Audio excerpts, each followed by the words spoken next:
안녕하세요. 이번 시간에는 보안 공학이라는 것에 대해서 배워보도록 하겠습니다. 실제 시스템을 안전하게 만들기 위해서는 여러 가지 개념이 필요합니다. 보안 공학이란 시스템을 안전한 상태로 만드는 방법을 의미합니다. 그럼 보안 공학, 시큐리티 엔지니어링은 무엇일까요? 보안 공학은 시스템을 방어 가능한 상태, 디펜더블한 상태로 만듭니다. 어떠한 것에 대해서 방어 가능하냐 하면 멜리스, 고의적인 에러, 고의적인 공격, 혹은 자연재해, 혹은 뭔가 사람의 실수로 의해서 발생하는 그런 에러에 대해서 안전한 상태로 시스템을 설계하는 내용이 보안공학이라고 이야기할 수 있습니다. 원칙적으로 보안공학은 툴, 프로세스, 메소드를 메소드를 학습하는 것에 집중하는데요. 이러한 툴, 프로세스, 메소드는 시스템을 안전하게 설계하고 구현하고 테스트하고 혹은 존재하는 시스템이 새로운 인바이러먼트로 발전해 나갈 때 어댑테이션 할 수 있도록 잘 적응할 수 있도록 존재하는 시스템을 진화시키는 것을 의미합니다.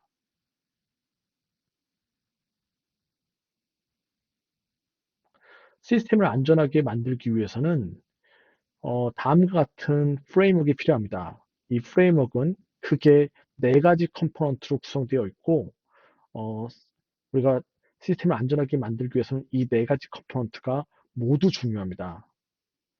어, 상당수 많은 학생들이 대부분 메커니즘, 시스템을 안전하게 만들기 위해서는 어떤 메커니즘이나 메소드, 툴만 알고 있으면 된다고 생각하고 있지만 실제 시스템을 안전하게 만들기 위해서는 어, 폴리시, 정책 부분도 매우 중요하고요.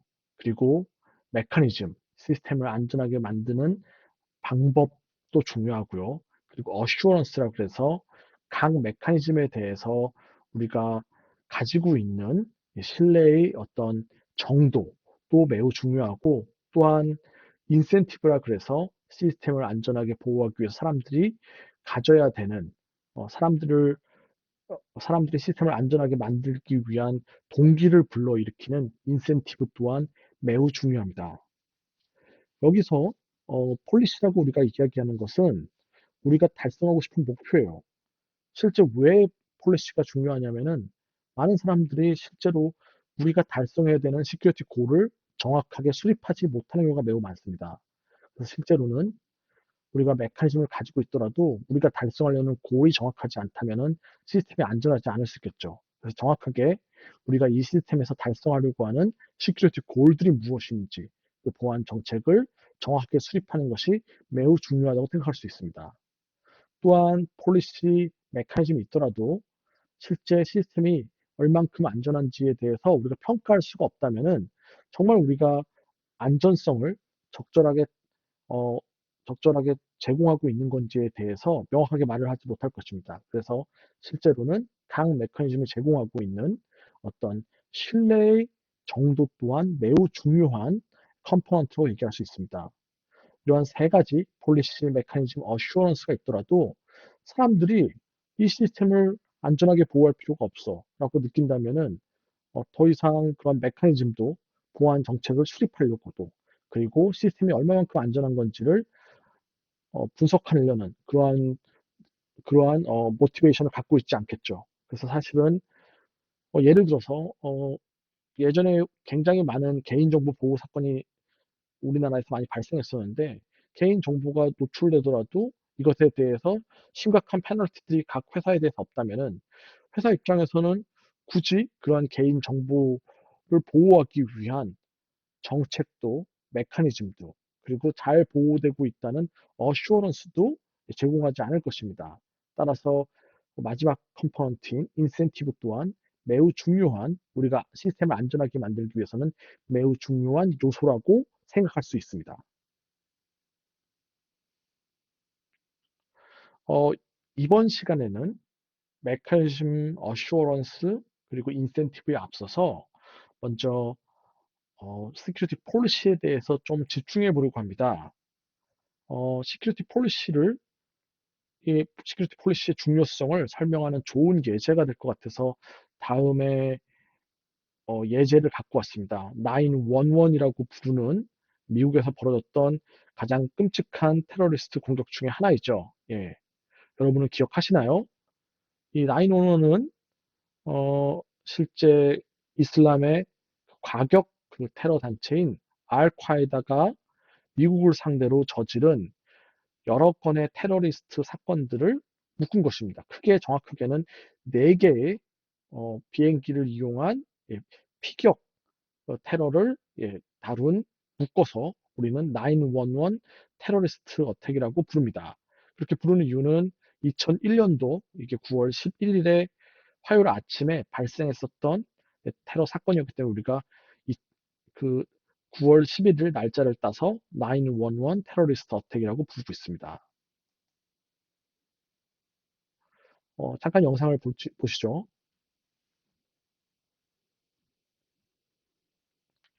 보시면 이거는 이제 ABC 그 당시 라이브 방송이었는데요.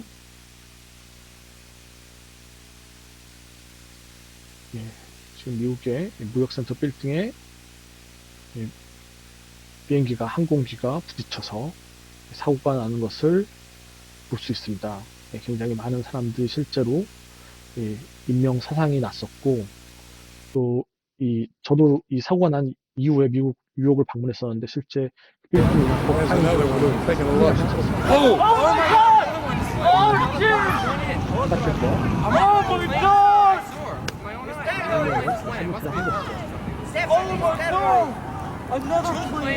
이 사건 전까지만 해도 대부분 전쟁은 미국 바깥에서 벌어진 전쟁이기 때문에 이 나이노는 테러리스트에 대한 것이 그렇지만 I've got it all. Don't touch it. 자세한 영상은 유튜브 클립에 올려드렸으니까 여러분들이 관심 있는 분들은 나이노는 테러리스트 어떻게 대해서 찾아보시면 될 것 같습니다.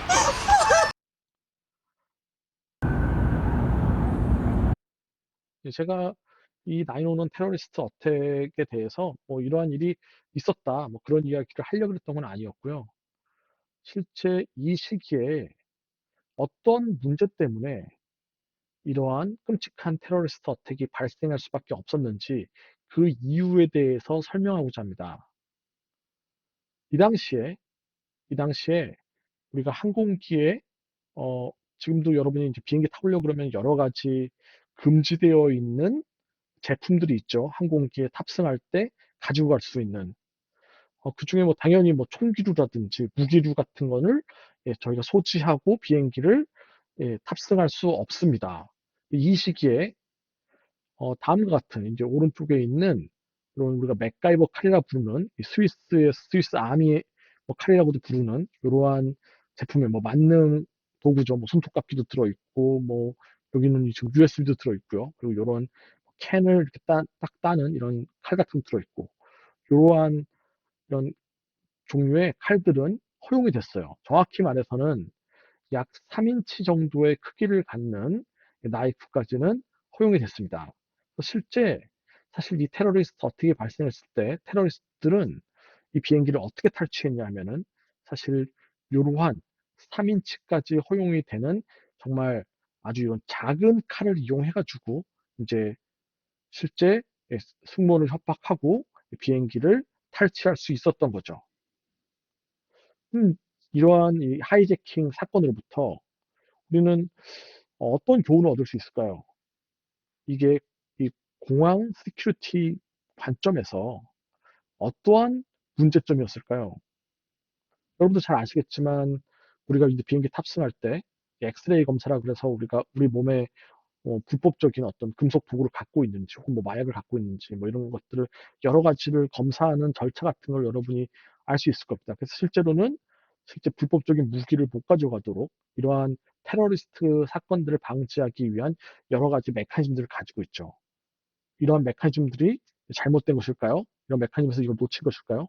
앞서도 얘기했듯이 3인치 나이프까지는 허용되었던 걸 알 수 있죠. 즉, 이 말은 이거는 어떤 메커니즘의 실수라기보다는 보안 정책 자체가 3인치 나이프를 허용하는 자체가 어떻게 보면은 잘못된 보안 정책이었다는 거죠. 즉, 테러리스트 공격의 성공은 이 3인치 칼을 소지하고 비행기에 탑승할 수 있게 허용했던 정책 자체가 잘못되었다는 겁니다. 즉, 메커니즘의 잘못이 아니라 보안 정책이 잘못돼서 이러한 끔찍한 테러리스트 어택이 발생했다는 거죠. 실제로는 여러분이 잘 아시겠지만 어, 우리는 이러한 나이프를 충분히 디텍트할 수 있는 좋은 메커니즘을 가지고 있었습니다. 그럼에도 불구하고 잘못 수립된 보안 정책 때문에 이러한 공격이 발생할 수 있었습니다.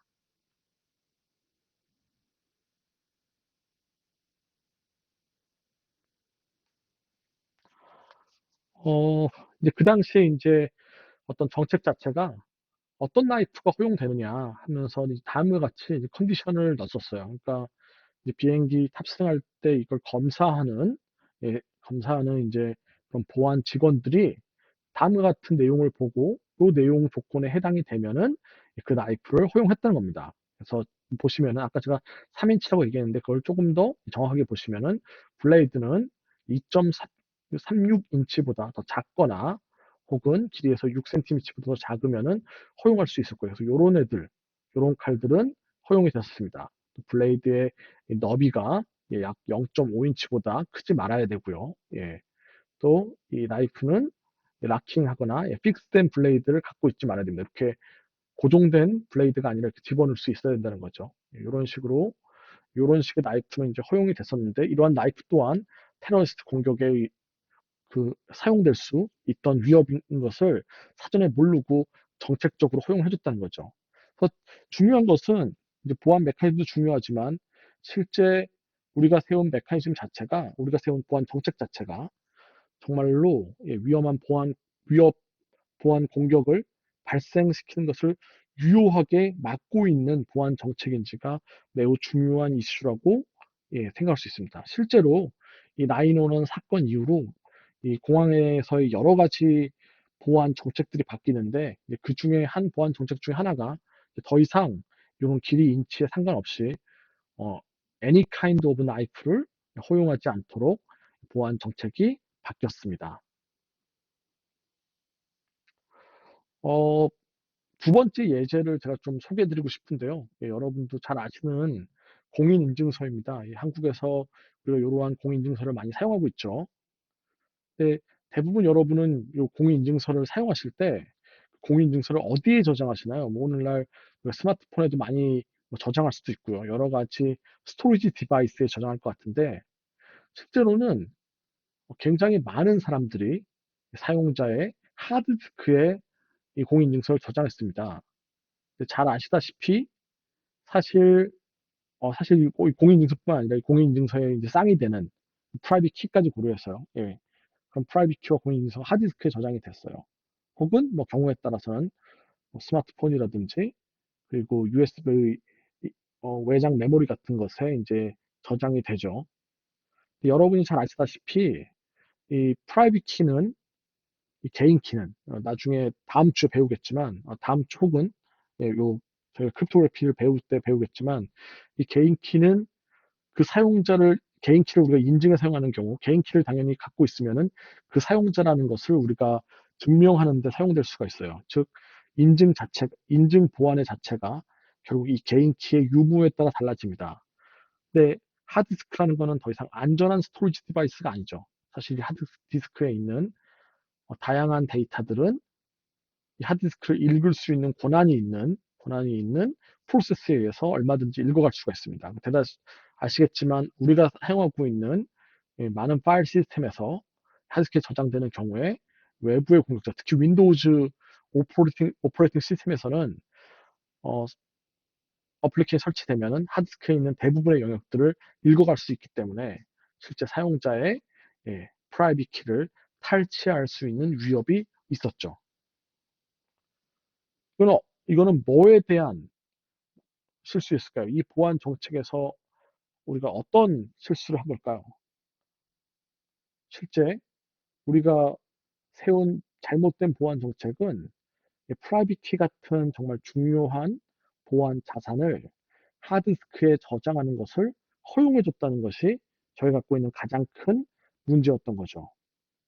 실제 2008년 당시에 어, 키사의 조사에 따르면은 오직 1.8%의 사용자만이 저장되어야 바람직한 이런 표준 보안 매체, 시큐리티 토큰, 하드웨어 기반의 시큐리티 토큰에 저장을 하였다고 합니다. 스마트 카드 같은. 예.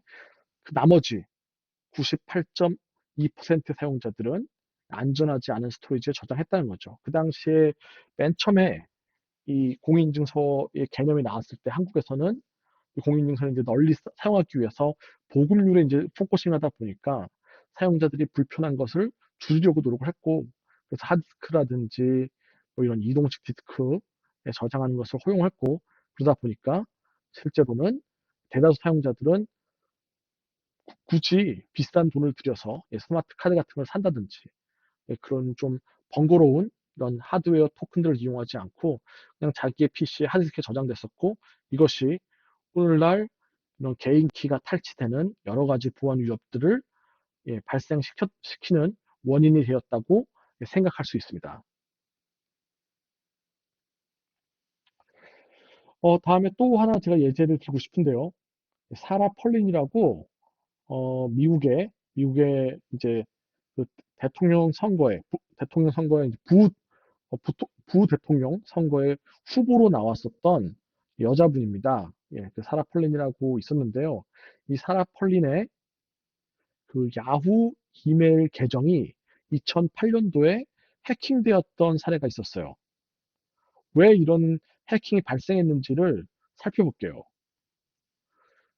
야후 이메일 계정은 유저네임을 사용하고 패스워드를 사용하고 이제 인증을 합니다. 당연히 뭐 여러분이 잘 아시다시피 이메일 서비스를 이용하기 위해서 유저네임과 패스워드를 묻는 거죠. 뭐 우리 식으로 치면 아이디하고 패스워드를 묻고 그 패스워드를 아이디 패스워드 알고 있으면은 이제 그 서비스에 이메일에 접근할 수 있는 거죠. 근데 이 유저네임과 패스워드, 계정 정보랑 패스워드를 모르더라도 이 야후 이메일 어카운트 접근할 수 있는 방법이 있었는데요. 우리가 잘 아시다시피 패스워드를 우리는 종종 잊어먹는 경우들이 발생합니다. 특히 오늘날 같이 보안 정책들이 웹사이트별로 다 다르다 보니까 어, 내 스스로도 여러 개의 패스워드를 사용하면은 패스워드를 종종 잊어버리는 경우가 발생할 수가 있어요. 그러한 경우에 이제 잃어버린 패스워드를 다시 복구하기 위한 메커니즘들이 존재하는데요. 어, 여러분 중 뭐 아시는 분은 알겠지만 좀 과거에 저희가 이제 많이 사용하던 건 지금은 저희가 이메일 혹은 스마트폰을 이용한 패스워드 리커버리를 굉장히 많이 사용하고 있지만 과거에는 하나의 이제 패스워드 복구하는 메커니즘으로 보안 질문들을 사용했어요. 시큐리티 퀘스천. 그러니까 뭐 너가 가장 좋아하는 뭐 프로야구 팀은 무엇이냐? 너가 가장 좋아하는 뭐 아이스크림은 뭐냐? 너가 태어난 뭐 고향은 어디냐?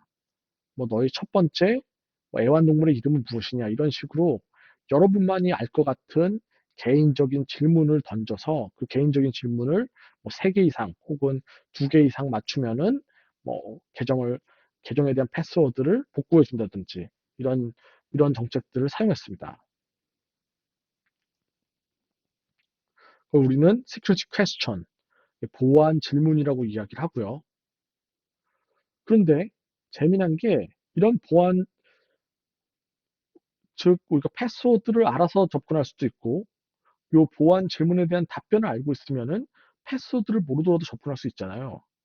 사실은 원칙적으로는 이 보안 질문을 답하는 것이 적어도 이 패스워드를 추측하는 거에 비해서 더 어려운 작업이어야 합니다. 예. 실제로는 이런 보안 질문에 대한 답변이 종종 패스워드를 추측하는 것보다 더 쉬운 데 있다는 거죠. 그럼 공격자는 패스워드를 추측해서 공격해도 사용자의 계정에 접근할 수 있고 이 보안 질문의 답변에도 접근할 수가 있기 때문에 더 쉬운 쪽을 공격하게 됩니다. 종종 이런 보안 질문에 대한 답변이 쉬운 경우가 되겠죠. 특히 이 사라 폴리는 이제 유명인이잖아요. 이 유명인이기 때문에 이 사람의 뭐 생년월일도 외부에 공개되어 있고 이 사람이 살았던 집이라든지 이 사람에 대한 개인 정보들이 많이 공개되어 있습니다. 그래서 공격자들은 이 사라 폴린의 고등학교, 벌스데이 이런 걸로부터 이 보안 질문에 대한 답변을 성공적으로 추측할 수가 있었어요. 그것도 이제 보시면 알겠지만 패스워드를 잃어버렸을 때 사용자의 계정을 복구해 주는 그러한 보안 메커니즘을 무엇을 사용할 건지에 대한 어떤 보안 정책이 잘못 수립된 경우라고 생각할 수 있습니다. 관심 있는 분들은 요 다음에 URL 링크로 들어가서 위키피디아 페이지인데요. 이 사라 플린 이메일의 해킹 내용에 대해서 조금 더 살펴보시면 좋을 것 같습니다. 그래서 이 보안 공학에서 즉 시스템을 안전하게 만들기 위해서 가장 중요한 문제는 적절한 보안 정책. 우리가 달성하려는 시큐리티 목표가 무엇이냐? 혹은 정말 이게 리얼월드의 위협들을 잘 막는지를 설명하는 그러한 보안 정책들을 개발하는 것이, 수립하는 것이 매우 중요하다고 생각할 수 있습니다. 그럼 보안 정책이 뭔지에 대해서 먼저 설명드리도록 하겠습니다. 보안 정책은 말 그대로 우리가 달성하려는 시큐리티 목표에 대한 간결한 설명문이에요. 간결한 것을 설명하는 문장을 말합니다. 보안 정책들은 뭐 시스템, 서비스 각각의 여러 가지 부분에 대해서 다른 보안 정책들이 나올 수 있는데요. 그런 예제들을 다음에 웹사이트 링크에서 여러분이 직접 확인하실 수 있습니다. 그중에 이제 한 보안 정책의 일부를 제가 잘라서 가지고 왔는데요. 이 예제는 VPN, Virtual Private Network이라고 불리는 이 VPN에 대한 보안 정책입니다. 그래서 들어가시면은 어, 먼저 1번 해가지고 이 보안 정책의 목적은 무엇인지, 이 보안 정책에 해당되는 스코프는 어떻게 되는지, 그리고 실제 보안 정책의 이런 시큐리티 폴리시에 대한 폴리시 내용들이 각각 세부적으로 설명되어 있습니다. 그래서 퍼포즈를 보시면은 이 폴리시의 이 정책의 목적은 리모트 액세스 IPsek이나 L2 TP VPN 커넥션에 대해서 어떤 여기 컴퍼니 내면 이제 실제 회사 이름 들어갈 수 있겠죠. 뭐 삼성 회사에 대한 VPN이나 원격 IPsek에 대한 가이드라인을 제공하는 것이 이 정책의 목적입니다. 라고 처음에 설명하죠. 그래서 이 정책은 이 회사의 모든 인플로이들, 컨트랙터, 컨설턴트, 템포러리스트, and other workers 다 해당이 됩니다. 그러니까 이 VPN을 이용해 가지고 회사의 네트워크에 접속하려는 회사 직원들, 이 회사랑 계약한 사람들, 회사의 컨설턴트들, 회사 임시 직원들 모두에 다 적용되는 정책입니다. 라고 이렇게 적어 놓은 거예요. 뭐 이게 당연히 다른 정책에서는 뭐 이 정책은 뭐 그 그러니까 뭐 회사 직원 전체가 아니라 임시직 사람들에게만 해당되는 정책을 뭐 만들 수도 있었겠죠. 이렇게 스콥 자체를 적어 놓게 되어 있습니다. 그리고 이 폴리시 이제 구체적으로 이제 이 VPN에 대해서 각각 수행되어야 되는 내용들이 아래와 같이 기록이 되어 있습니다.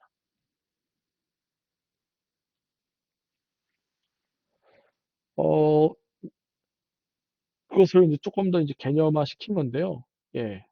실제 이제 어떤 회사에서 그 회사에 접근할 때 리모트 데스크탑, 뭐 이걸 우리 학교라고 듣고 좋고요.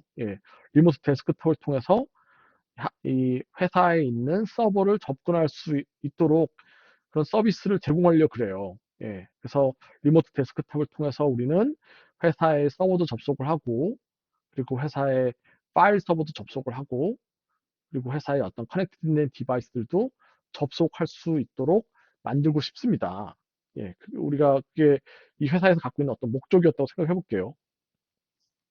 음, 그러면 당연히 이 엔드 유저뿐만 아니라 공격자도 이 리모트 데스크탑을 이용해서 이 회사의 다양한 서버에 대해서 접근하려고 노력을 할 수 있겠죠.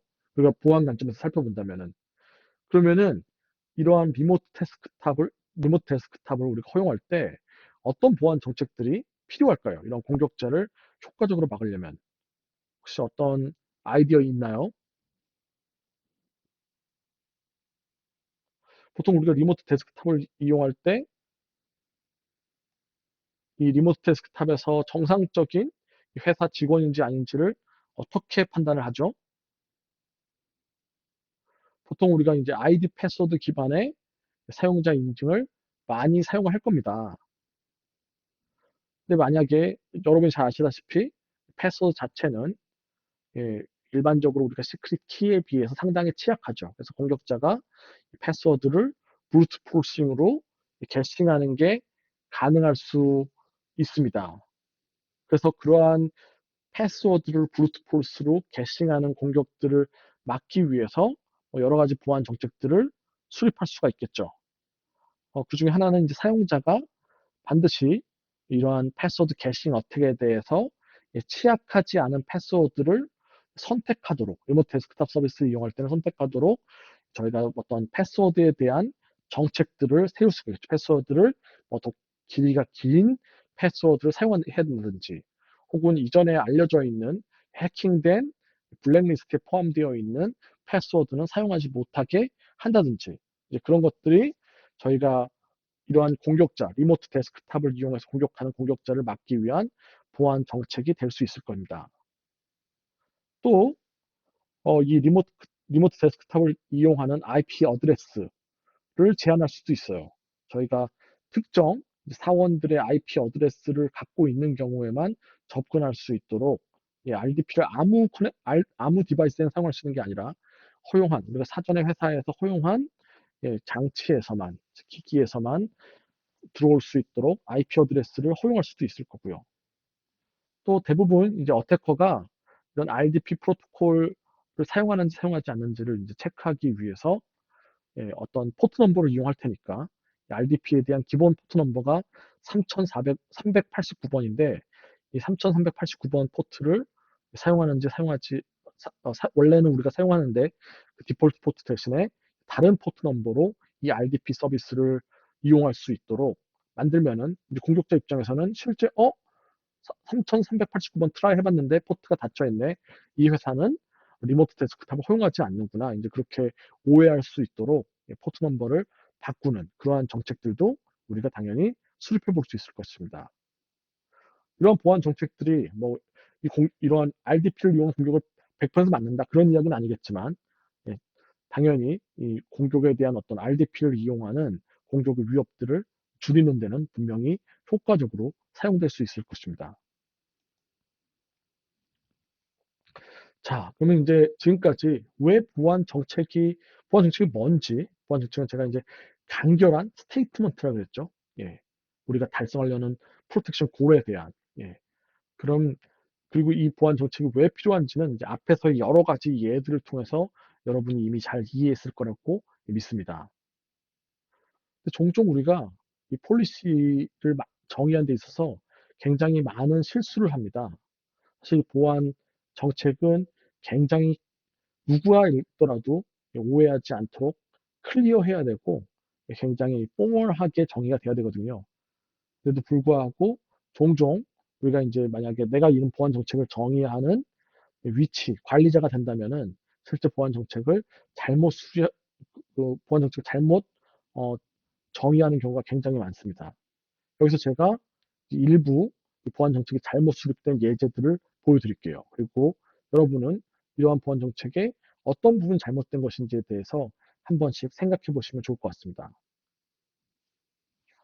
먼저 첫 번째로 This policy is approved by management라는 문장이 있다고 해볼게요. 이게 우리의 보안 정책이에요.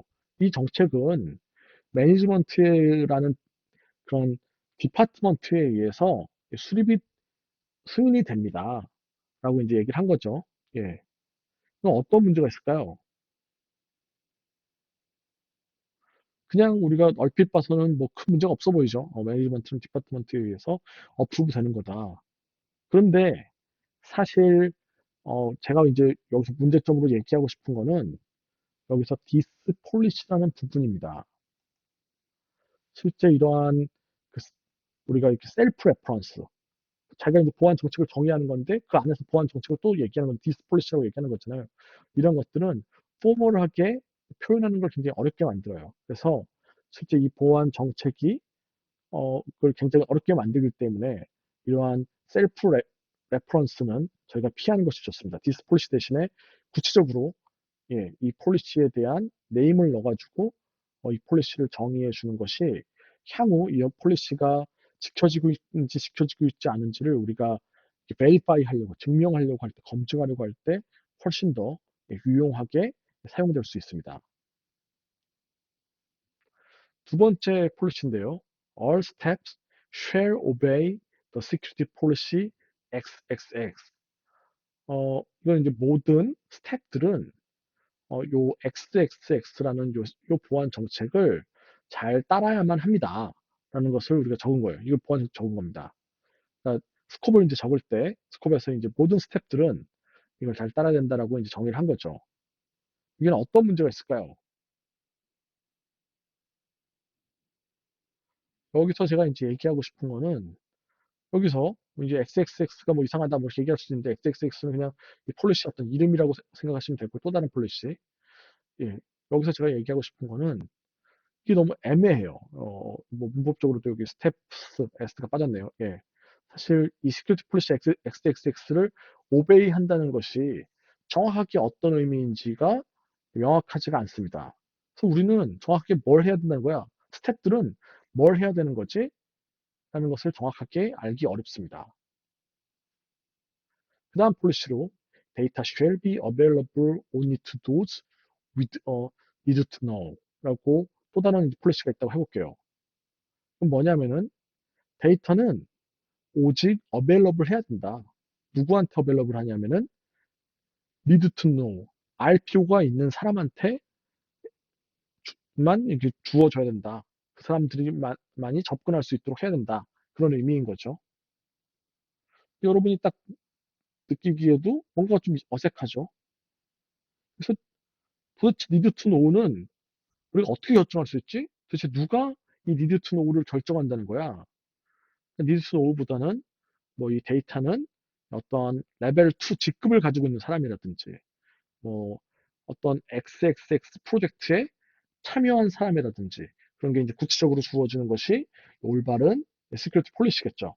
아까 얘기한 대로 뭐 이 XXX는 이 회사의 직원이라든지 그렇게 누구나 듣더라도 need to know with those with a need to know는 저희가 정확하게 이 대상을 정의하기 어렵잖아요. 예, 그러니까 실제로는 대상 자체가 정확하게 정의될 수 있는 사람들을 가리키도록 보안 정책이 만들어지는 게 맞겠죠. 다음 폴리시를 한번 살펴볼게요. All breaches of the VPN policy shall be reported at once to the security team. VPN 정책의 모든 이제 브리치, 어떤 사고들은 즉각적으로 리포트돼야 된다. 보안팀에. 여기서 어떤 문제가 있을까요? 이것도 일견 괜찮아 보입니다. 근데 이제 몇 가지를 얘기를 한다면요. 일단 어, 어떻게 이 VPN 폴리시가 브리치된 건지를 디텍트를 할 것이냐가 명확하지가 않고요. 또 이거를 이 보안 이 누가 이 시큐리티 팀에 리포트를 해야 되는지가 명확하지가 않습니다. 또 뭐 이런 것도 얘기할 수가 있죠. at once라는 것도 애매해서 at once 대신에 구체적으로 뭐 in 10 minutes이라 질의 내용 있으면은 향후 스트리밍 시간 혹은 아이캠퍼스나 이메일을 통해서 저한테 직접 물어보시면 될 것 같습니다. 감사합니다.